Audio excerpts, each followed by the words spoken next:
প্রধানমন্ত্রী ঋষি সুনাকের যে নর্থ ইয়র্কশায়ারে যে ম্যানশনটি রয়েছে প্রায় 2 মিলিয়ন পাউন্ড দামের ম্যানশনটি সেটা ভেঙে মানে সেই নিরাপত্তা ভেঙে একজন তরুণ 21 বছরের একজন তরুণ ঢুকে তার পুকুরের মধ্যে বর্জ্য ফেলেছেন এবং তিনি সেটা সোশ্যাল মিডিয়াতে আপলোড করেছেন এবং তিনি বলছেন যে গণহত্যা বন্ধ করার দাবিতে 4 জন তরুণকে গ্রেফতার করা হয়েছে।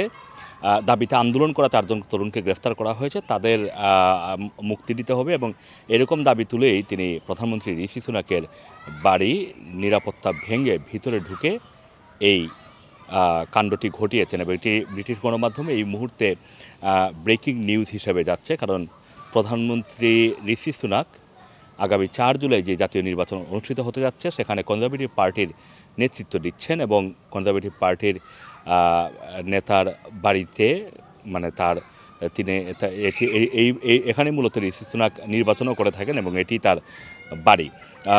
প্রধানমন্ত্রী হিসেবে দায়িত্ব পালনকালে তিনি নাম্বার 10 ডাউনিং স্ট্রিটে বসবাস করছেন, কিন্তু তার যদি মূল বাড়ি বলা হয় তাহলে সেটা ইয়র্কশায়ারের সেই ম্যানশনটি এবং সেই ম্যানশনের ভিতরে একটি বিশাল বড় দিঘি রয়েছে। সেই দিঘিতে মূলত হাঁস চড়ানো হয়। সেই হাঁস চড়ানো দিঘিতে বর্জ্য ফেলে সেই যুবক সোশ্যাল মিডিয়াতে আপলোডও করেছে। এই ঘটনার পর এখন পর্যন্ত সেই যুবককে আটক করা হয়েছে কিনা সেই তথ্যটি আমাদের কাছে জানা নেই। এদিকে নির্বাচনের দৌড়ে ঋষি সুনাক বেশ বিভ্রান্ত অবস্থায় রয়েছেন, বেশ খারাপ অবস্থার মধ্যে রয়েছেন। নানানভাবে তিনি আলোচিত সমালোচিত, বিশেষ করে তার নিজ দলের 2 জন এমপি ক্যান্ডিডেট যারা বাজি বা বেট ধরেছিলেন নির্বাচনের তারিখ নিয়ে।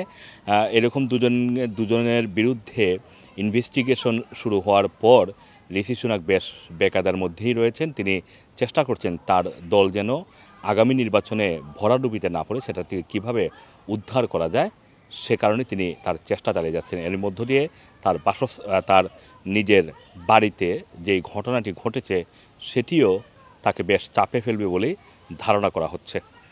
আগামী 4 জুলাই জাতীয় নির্বাচনকে কেন্দ্র করে ঋষি সুনাক চেষ্টা করছেন ব্রিটেনের এই প্রান্ত থেকে ওই প্রান্তে দৌড়ে তার দলের সাফল্য তুলে ধরার জন্য। ভবিষ্যতে তারা কিভাবে ব্রিটেনকে আরও সুন্দর সমৃদ্ধ করবেন সেই বিষয়গুলো নিয়ে কথা বলতে, কিন্তু এর ভিতর দিয়ে আবার তার দলের ভিতরে